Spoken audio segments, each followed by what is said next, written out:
Bonjour à tous, je suis ravie de vous retrouver aujourd'hui dans cette nouvelle vidéo de présentation de jeu avec un jeu qui me vient de chez Placote et qui s'intitule le tiroir à slip ou à culotte.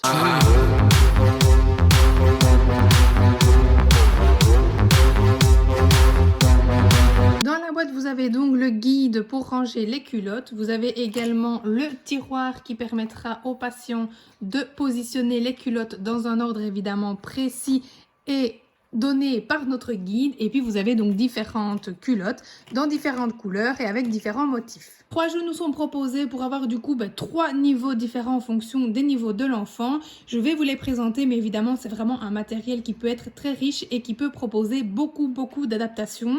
Évidemment, j'en ferai en séance et je vous les partagerai sans problème, j'ai déjà beaucoup d'idées. Je prépare donc mon tiroir ainsi que mon guide. Je vais proposer l'une des planches à mon patient et puis je mets donc les bobettes sur la table. Voilà comment ils appellent ça au Québec. Donc ce seront des bobettes, voilà, c'est bien plus marrant que slip ou culotte. Et donc tout simplement, voilà, je vais proposer une première suite de bobettes à mon patient. Tout simplement, niveau 1, il doit retrouver les bonnes bobettes dans les bonnes couleurs avec les bons motifs et les représenter de la même manière dans le tiroir.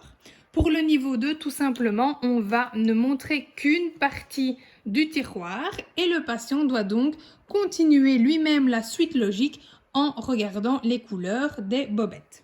Ensuite, troisième niveau, je vais proposer, hop, voilà, la moitié d'un tiroir et le patient doit créer lui-même une suite, donc sans suivre les couleurs, mais en regardant la logique qui a été imposée.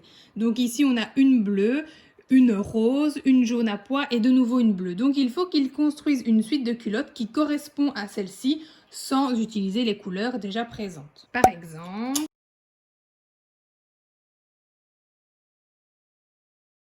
Alors, les pièces sont évidemment assez épaisses pour faciliter la manipulation des bobettes. Puis vous avez vraiment le petit tiroir qui est bien évidemment bien étudié pour que l'on puisse les retirer et les mettre facilement. Voici donc pour ce petit jeu très coloré qui, j'en suis sûre, plaira énormément à vos petits patients.